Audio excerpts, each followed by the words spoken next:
नमा श्री रामचंद्रा प्रेरमा गदाज्ञाई लोकुशा प्रती श्रीरामे बसवनी अंकावरती आलिंगन देवनी प्रीती सुखे चित्त पशी पाठीमागच्या कथेचं अनुसंधान रामचंद्रांनी लवकुशाला मांडीवरती बसवलं, आलिंगन दिलं. आता वहीवरती लक्ष ठेवून पटापटा चलत वाचा. आईसे कथानक झाले आणि सीतेशी आणा वळी वहिले वलिंगाश्रमी पुन्हा पिता हडले लक्ष्मणा लागी श्रीरामे. अशा प्रकारची कथा झालेली होती आणि लवकुश आले होते, पण सीतेला आणायचं बाकी होतं म्हणून लक्ष्मणाला सांगितलं जाऊन सीतेला घेऊन शेष म्हणे हे वाच्यायन आता ऐके पुढले कथन आश्रमी जावणी लक्ष्मण वंदिता झाला सीतेशी. शेष महाराज वात्स्यायन ब्राह्मणाला पाताळाच्या ठिकाणी सांगतायत, महाराज ऐका इथपर्यंत कथा झाली होती, आता पुढं लक्ष्मण निघाले सीतेला आणायला. आता पुढं काय झालं? कंठ झाला सद्गदित आणि धर्म पुरवहात हळूहळू सीते प्रत निरोप सांगे रामाचा. कंठ सद्गदित झाला, प्रेम असणारा अनवर झालं लक्ष्मणाचं. सीता मातेच्या पुढे गेले, नमस्कार केला. ऐकून या सीता नारी लजित होवनी वदे उत्तरी मदलादी अरण्यांतरी निरापराधे सोडिले. लक्ष्मणाने सांगितलं, आई साहेब रामाने बोलवलंय, चला. सीता लज्जित झाल्या. सीतेने सांगितलं, भाऊजी अहो माझ्या नवऱ्याने मला अपराध नसताना वनात सोडलंय, कसं येऊ सांगा. आयुष्या सोनी गळा गुण मी कशी येऊ परतोनी येते ती राम स्मरण करून मी राहीन स्वरूप. लक्ष्मणजी भाऊजी आता त्याच रामानं मला सोडलंय, माझा त्याग केलेला आहे, मी अयोध्येला पुन्हा कसं येऊ येणार नाही, राहिलं जीवन हितच काढ. आयुनी वदे लक्ष्मण हे पतिव्रते तुझ लागून बोलवितो श्री रघुनंदन तरी अनुमान न करी. लक्ष्मणजीने सांगितलं, पतिव्रतामध्ये सती आहेत तुम्ही आणि नवऱ्याच्या आज्ञेचं उल्लंघन करायचं नसतंय. रामानं बोलवलंय, चला. पतीने दिला दोष जरी तरी न मानिती पतिव्रता नारी आता चला वेधर करी रामचंद्र वाट पाहे. अहो सीता माऊली, तुम्ही पतिव्रता आहेत आणि पतिव्रतेमध्ये एक नंबर तुमचं नाव आहे. नवऱ्याकडून काही जरी चूक झाली तरी पतिव्रता त्याचं दूषण मनामध्ये मानित नसते, म्हणून चला. आईशा कोणी लक्ष्मण वचन शुद्धांत कर्ण करून सकळ ऋषी आणि ऋषी पत्न्या लागून करुणी नमन निघाली. अशा प्रकारे लक्ष्मणजीने बोलले, लगेच सीतेला आनंद वाटला. सगळ्या ऋषी पत्नींना ऋषी मंडळीला नमस्कार केला, लक्ष्मणा बरोबर निघाले. आता माझी बसवणी लक्ष्मीने आणले अयोध्येला गुणी येवनी रामाचा निधानी करीती झाली नमस्कार. आणि लगेच सीता माता लक्ष्मणा बरोबर रथावरती बसल्या वाल्मिक आश्रमामधून अयोध्येमध्ये आल्या. आल्याबरोबर रामचंद्राला पाहिलं, नमस्कार केला. श्रीराम मनती येते सीते साधवी पतिव्रते तुझस वर्तमान यज्ञाचे पूर्ण करीतो मी आता. आणि रामचंद्राने सांगितलं, सीते पत्नीशिवाय कुठलंच धार्मिक कार्य होत नाही, हे तर सगळ्यात मोठं कार्य आहे यज्ञ करायचं, त्यामुळे तू आली बरं झालं. आता यज्ञाची समाप्ती आपण दोघं करू. ऐकून आनंदली मानसी मग वाल्मिकादी ऋषीसी नमस्कार करून अंतरासी जाती झाली सत्वरी. मग सीतेला आनंद वाटला, जाऊ द्या म्हणले नवऱ्यानं कुठेतरी आपल्याला मान सन्मान दिला, म्हणून मग वाल्मिक ऋषींना वशिष्ठ महाराजांना सगळ्यांना नमस्कार केला आणि अंतपुरामध्ये माता सीता गेल्या. श्रवाश्रूंची आचरणी नमन कर्या गेली प्रेम करून कशेला पाहता तिचा लागून आशीर्वचन वदली पै. आणि आतमध्ये गेल्या गेल्या सासूच्या पाया पडली, सासूबाई असणारी कौशल्या. कौशल्याच्या पाया पडल्याबरोबर कौशल्य मातेने आशीर्वाद दिला. ती करुणी नमस्कार कैके सदनी जाय धर करो देखता मस्तक चरणावर ठेवी जानकी प्रियच्या. आणि मग कौशल्यपासून सीता माऊली निघाल्या, कैकेयीच्या घरामध्ये गेल्या, कैकेयीच्या चरणावरती डोकं ठेवलं. कैकई वदे आशीर्वचन तुझा रामाला गुण पुत्रास असो कल्याण चिरंजीव होवनी. काही काही ना आशीर्वाद दिला स्वस्ती असो तुझं लागे कल्याण असो सर्वांगी सर्वदा विजयी जगी तनु सर्वांगी सदृढ स्वस्थ असो तुझे चित्त स्वस्थ असो जीवित अंग प्रत्यंग समस्त सदोदित निज विजयी. मग सीता जाऊनी सुमुद्रेसी नमस्कार करीती प्रेमेशी. ही म्हणे पुत्र पवित्र सुखी नांदसी रामासह चिरकाळो. काही काही ना आशीर्वाद दिला तुझं आणि रामाचं कल्याण असो. तिथून सुमित्रेच्या घरामध्ये गेली सुमित्रेच्या पाया पडली सुमित्रेने आशीर्वाद दिला. सकळांशी नमन करुण सीता झाली आनंद घन. अगस्तीची करता वर्तमान सीता निली मंडपी. आणि मग लगेच त्यावेळेस सगळ्यांना नमस्कार करून सीता अंतपुरामध्ये गेले. अगस्त्य ऋषींना कळलं की रामचंद्राने वनातून सीता आणलेली आहे म्हणून लगेच सीतेला अगस्त्य महाराजांनी यज्ञ मंडपात आणलं. सुवर्णपत्रीचा धिक्कार करून ऋषीश्वर बसविते झालेच त्वर रामाचा निंदो सीतेशी. सोन्याच्या आसनावरती रामचंद्र बसले होते आणि बसल्याबरोबर लगेच सीतेला हे आसन मांडलं आणि रामाच्या जवळ बसवलं. शरदकाली तार्यासहित जसा शशांक शोभतो तैसी सीता श्री रघुनाथ शोभली जाण मंडपी. आणि मग स्वर्गामध्ये बृहस्पती सहित तारा असावी कारण बृहस्पतीच्या पत्नीचं नाव बी ताराच आहे. तुमच्या माहिती सांगतो पांडुरंग महात्म्य पुराण ग्रंथामध्ये मी वाचलेला आहे. जसं आकाशामध्ये बृहस्पती आणि त्यांची पत्नी तारा असावी किंवा वाली आणि तारा असावी त्याच्या बी पत्नीचं नाव आहे कोणतं घ्यायचं ते घ्या. तशा पद्धतीने रामचंद्र सीता शोभिवंत भरता मिळून यज्ञ प्रग करती जाण तेव्हा सकळ ऋषी लागून आनंद पूर्ण झाला मग आता पती पत्नी दोघही आलेले आहेत. आता यज्ञ समाप्ती करायचे. 1 वर्ष झालं यज्ञ चालू आहे आणि त्या यज्ञाची समाप्ती करायची म्हणून आनंद वाटला. श्रीराम म्हणती वसिष्ठासी आज्ञाती आता मासी काय कर्म या समयासी करावयाचे ते सकळ रामचंद्राने वशिष्ठ महाराजांना सांगितलं महाराज आता यज्ञ शेवट करायचा. मग कसं करायचंय तुम्हाला सगळं माहित आहे. आता पुढे काय काय करायचं सांगा. वसिष्ठ म्हणती श्री रघुनंदना कर्म सफळ होऊया जाना आता करी ब्राह्मण पूजना व्यथा विधी करोनी. वशिष्ठ महाराजांनी सांगितलं आता यज्ञाची सांगता समाप्ती करायची.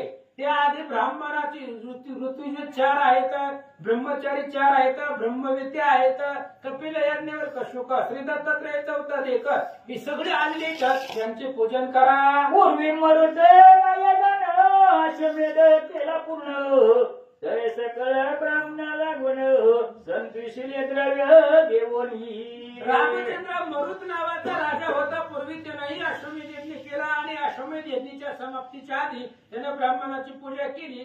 तुम्ही पण करा. दिडले द्रव्यापार वजनेता थकले विप्र मग मरुत देशा माझी डिवार टाकेले जाण द्रव्याचे. म्हणून मरुत राजानं यज्ञ केला. ब्राह्मणाला एवढं धनसंपत्ती दिली वाटली त्यांना नेता येत नव्हती म्हणून त्यांनी त्याच प्रदेशामध्ये मरुत देशामध्ये ती सगळी संपत्ती तिथंच टाकली. तू वाससी लक्ष्मीवान आणि सकळ माझी श्रेष्ठ पूर्ण तरी तो सेवी ब्राह्मणाला गुण अपार दाने करोनी. भगवंता तुमच्यापाशी काही कमी नाहीये. अहो तुमची लक्ष्मीच पत्नी आहे आणि ज्याच्या घरामध्ये लक्ष्मी आहे त्याला काय कमी आहे. पाय लक्ष्मीच्या हाती देशी यावे काकोला ती सदुलित पाय लक्ष्मीच्या हातात आहे. मग काय कमी आहे. करा दान आईशे वचन ऐकून आनंदाला श्री रघुनंदन आरंभिले ऋषी पूजन वसिष्ठाच्या आज्ञेने.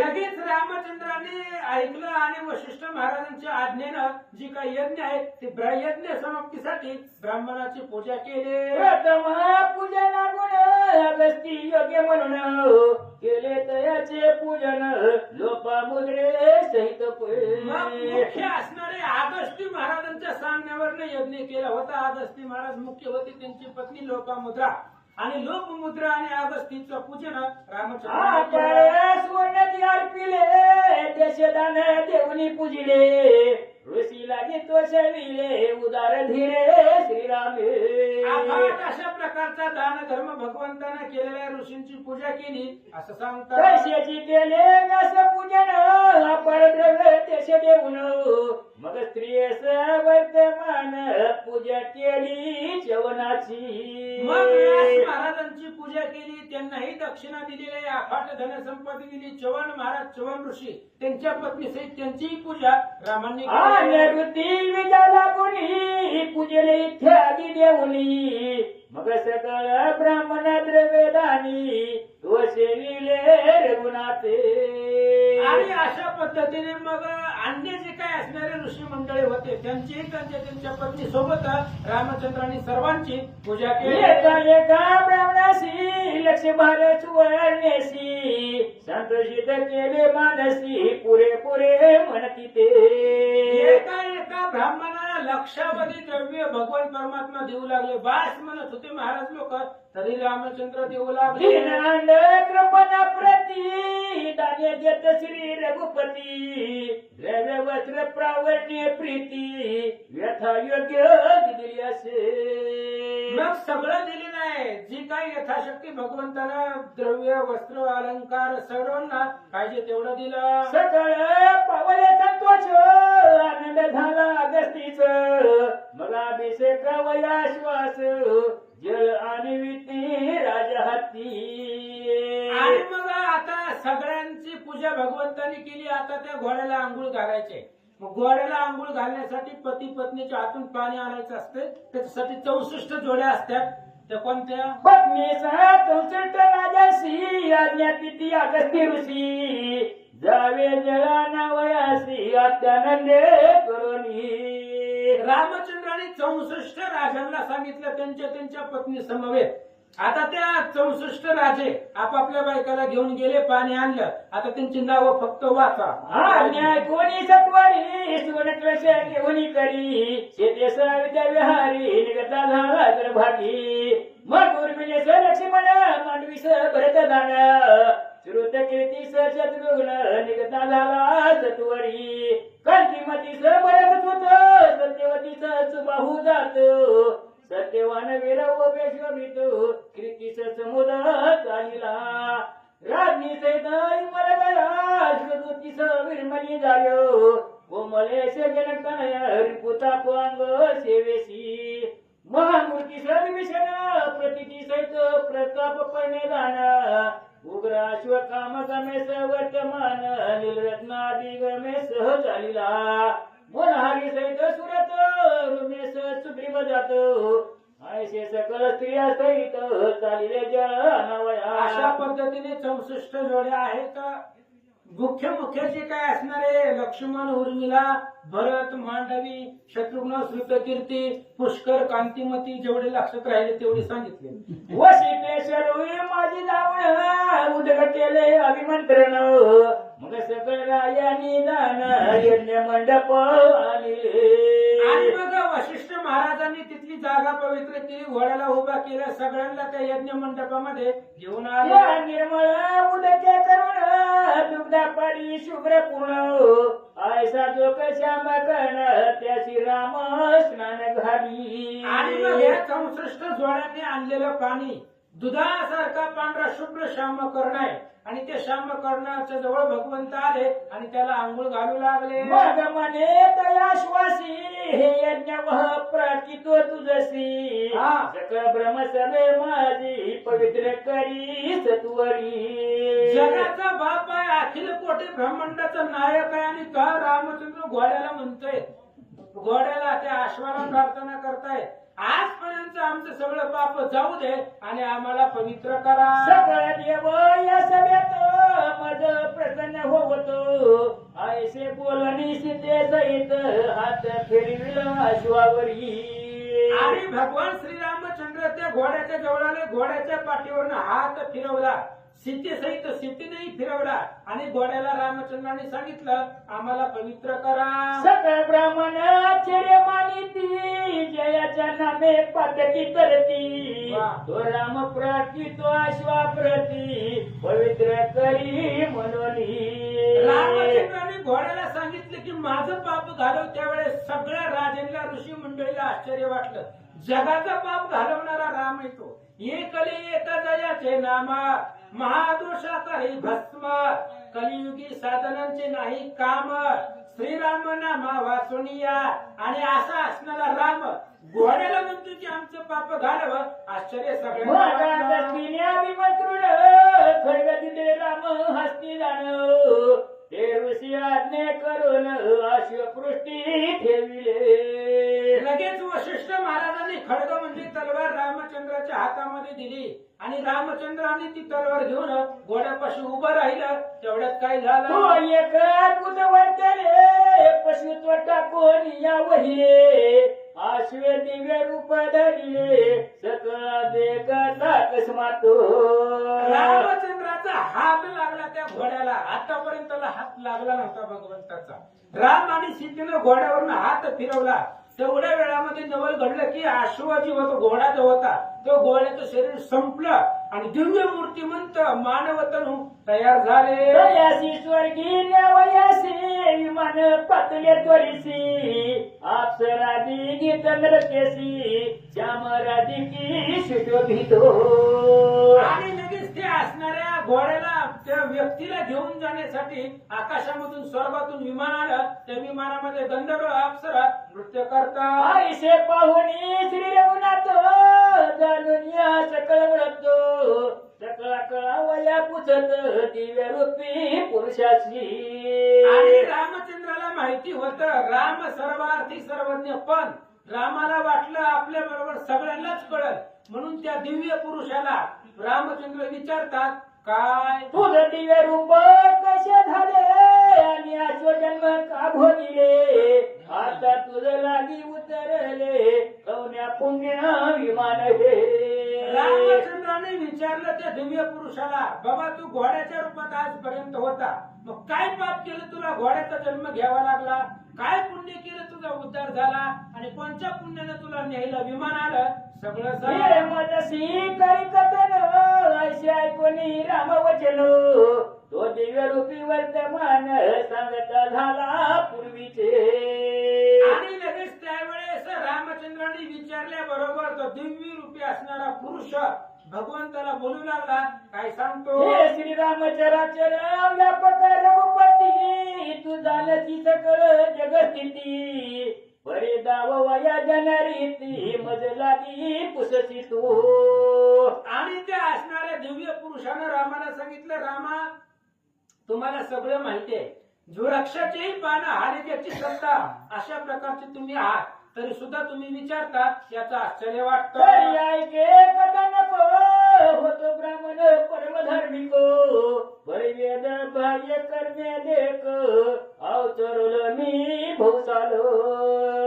भगवंता मी मागच्या जन्मामध्ये ब्राह्मण होतो. ब्राह्मणाचं काम आहे वेदाचं पारायण करणं पण मी वेद बाह्य आचरण केलं होतं म्हणजे वेदाच्या विरुद्ध वागलो होतो. ऋषी मंडळींना नाव ठेवणं वेदाला नाव ठेवणं असं आचरण माझ्याकडून घडलं होतं. कोणे काळीसनासी गेलो भागीरथी तिरासी अनेक पुष्पित वृक्षेशी शोभित स्थानी उतरलो.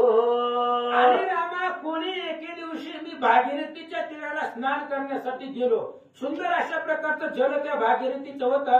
परिसर सुंदर होता. निर्मळ उदकी केले स्नान केले संध्या आणि तर्पण दान ध्यानादी आचरण शुचिरभूत झालो असे. आणि निर्मळ असणाऱ्या पाण्यामध्ये स्नान केलं दान संध्या तर्पण तिथं सगळं केलं आणि सुचिरमंत झालं. त्या ठाई ब्राह्मण वेदगत्य परमनिपुण आईशी आशीर्वाद करून लोका थोरपणा दिले असे. आणि रामा त्यावेळेस मी काय केलं तिथं ब्रह्मजीला आंघोळीला गेलो. तिथं ब्रह्मवेती ब्राह्मण आले होते. जे वेद जाणणारे आहेत आणि मी माझं ज्ञान दाखवण्यासाठी त्यांच्या बरोबर वेदाच्या अभ्यासावर चर्चा करत बसलो. जंब धरुणी मानसी मिळविले यज्ञ सामुग्रीसी शेते झालरी गंगा तिरासी लावणी चालविले अग्निहोत्र. आणि मग तिथं त्या नदीच्या किनाऱ्यावरती दंभ म्हणजे अहंकार अहंकार मनामध्ये धरला. तिथं मी यज्ञ करायला सुरुवात केली. यज्ञ कुंड रचलं, त्यात आहुती टाकली. अजून काय झालं? आकाशी चालीला होम धुन लोक पाहोया मिळाल्या पारो मी नटलो पै सुंदर येळे माळा घालोनी. मला लय आनंद वाटला रामा. मी तिथं यज्ञ करायला तयार झालो. सगळे असणारे आकाश यज्ञाच्या जोड्या आकाशापर्यंत गेल्या होत्या. यज्ञ बघायला मोठमोठी लोक आली म्हणून आनंद वाटला. हस्ती दरबय सविता देऊन मूर्ती मध दंब झालो पूर्ण तो दुर्वास तपोलन सग पातले त्या स्थानी. आणि मग ते असणाऱ्या यज्ञामध्ये आहुती म्हणजे दर्भ आहुती दिली. गवताचे असणारे गवत ते असणाऱ्या आहुतीमध्ये यज्ञामध्ये टाकलं. अहंकार धरलेला होता, झालेला होता. तेवढ्या वेळामध्ये अगस्ती नाही दुर्वास महाराज रागिष्ठ स्वभावाचे महाराज दुर्वास ऋषी तिथं आले. तेव्हा मी मौन धरून बसलो होतो दंड करून दुर्वास ऋषी लागून न पूजेले अर्घ्य पाते मी. दुर्वास महाराज तिथं आले आणि दुर्वास म्हणजे सगळ्यात श्रेष्ठ ऋषी आहे. आणि मग दुर्वास ऋषी आल्याबरोबर मी तिथं यज्ञच करत बसलो. एवढे मोठे महाराज आले, त्यांना नमस्कार केला नाही, त्यांची पूजा केली नाही, त्यांच्याकडे बघितलं सुद्धा नाही. तयांचा होता अपमान ऋषी झाले कोपायमान जैस पर्वणी लागी समुद्र पूर्ण कोप पावे तैसा परी. आणि मग रामचंद्र काय झालं होतं? दुर्वास महाराज आले, मी त्यांची पूजाही केली नाही, त्यांना नमस्कारही केला नाही, त्यांना बोललो नाही, त्यांच्याकडे बघितलंच नाही. त्यांचा अपमान झाला म्हणून त्यांना राग आला. दुर्वास ऋषींनी राग आला आणि मला शाप दिला. माझे बोलिले शाप वचन ती मूर्ख भागीरथी तिरी बसून दंबाची सितारी जाण पशी होई आताची. दुर्वास ऋषींनी शाप दिला. मूर्ख म्हणले, अरे कुठं बसलाय तू?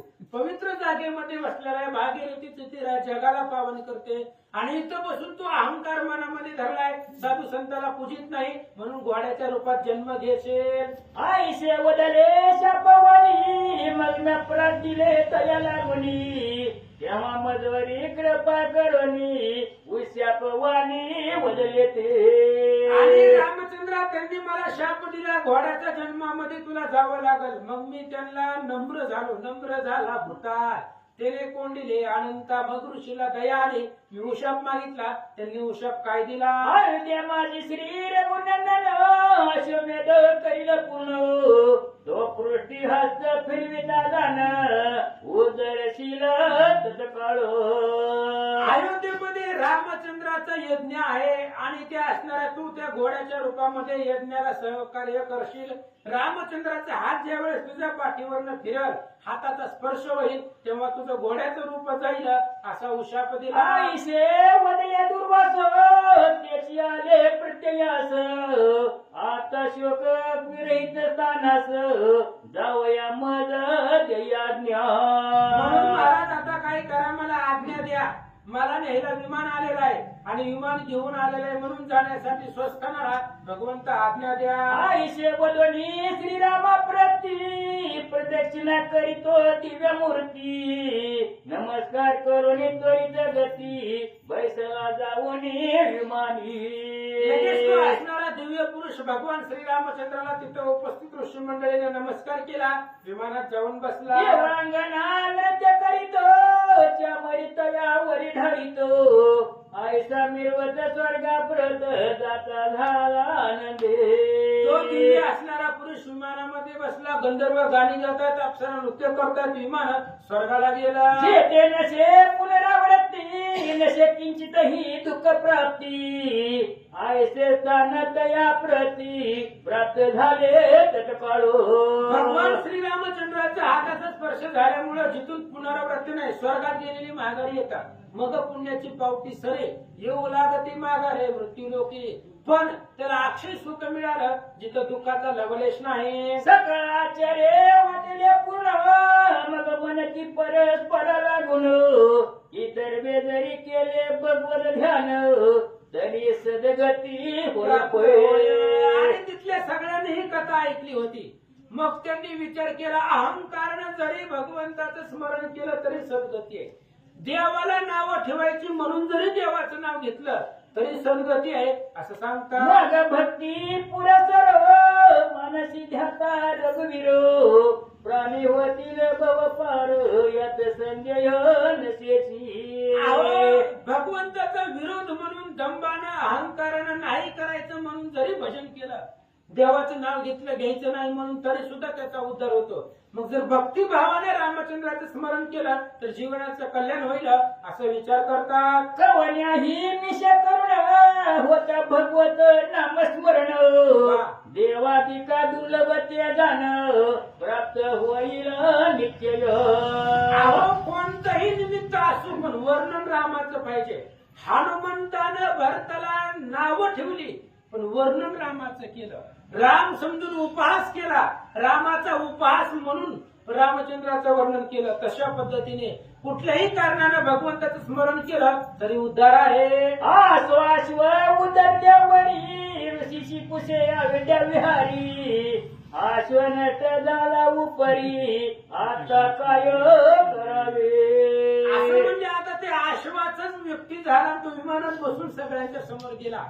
मग त्यावेळेस भगवंतांनी वशिष्ठ महाराजांना विचारलं आश्व तर गेला आता काय करायचं. ज्याने सगळं देवासी संतोष वाटेल मानसी आयसा होम कवन्या द्रव्यसी करावा हे निवेदावे. भगवंत यज्ञ सांगायचा समाप्ती राहिली ज्यांना सगळ्या देवांना आनंद होईल अशा प्रकारचा यज्ञ पूर्ण कसा करावा महाराज सांगा. आयसे श्रीरामाचे कुणी वचन देहगत दानता पूर्ण आयसा वचिताचार्य दान बोले रामासी उत्तर. आणि मग लगेच त्यावेळेस अशा प्रकारचं रामचंद्रांनी विचारलं. वशिष्ठ महाराज काय सांगतात. हे श्रीरामदेव तृप्तीसी होम करी कर्पुरेसी तेने मानने मम वचनासी रक्त होतील सकळ देव. आणि मग वशिष्ठ महाराजांनी सांगितलं रामा सगळ्या देवलोकांना तुला आनंद करायचा तर कापुराच्या आहुतीचा यज्ञ कर.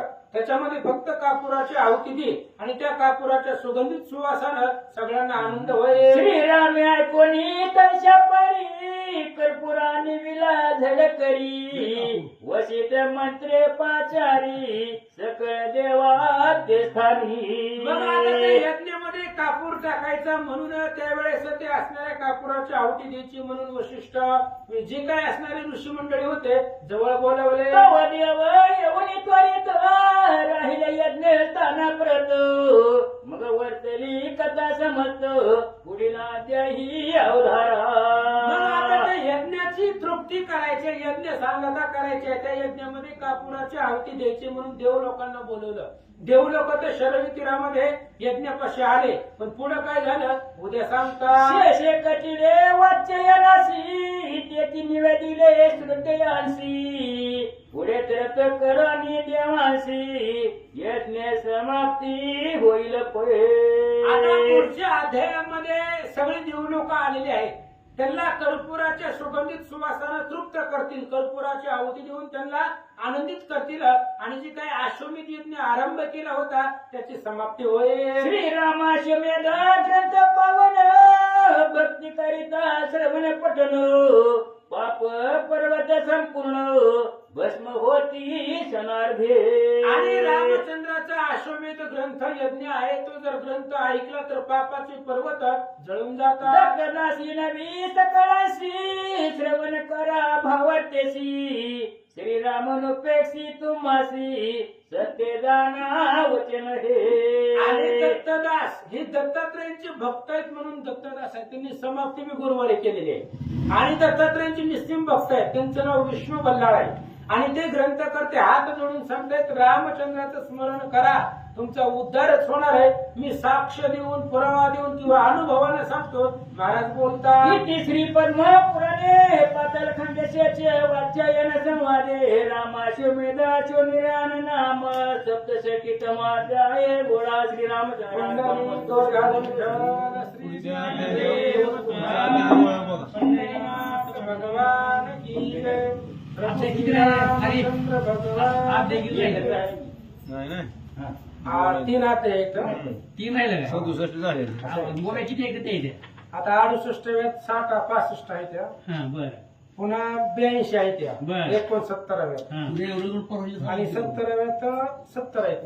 मग बरं 200 वाव्या आहेत त्या नाही त्या उद्या काय 82 70 150 होते ते उद्या मग 7:30 ला चालू करू ना. आणि हे 150 आणि ह्या 65 210 होते 210 होते ते असं करा की उद्या 2 आता एकच ठेवून समाप्ती करावी. रविवारी एकादश आहे. नाही बाबा उद्या 7:30 चालू करू हा. फिनिश करून टाकू येते ते कोणी काय येऊ? काय? आज झालं नसता पण आता उशीर होईल मग आता घेता आपण. घ्या की मारती. उद्या सोपं राहते हा. मग असंच ओढू काहीतरी 65 डोळ्याचा अध्याय काय घ्यायचा नाही एक ओढू काय तर 10 वाजते 10 वाजते वाजू दे. हा बरं, या दुसरं- ठीक आहे 7:30 यायची नाही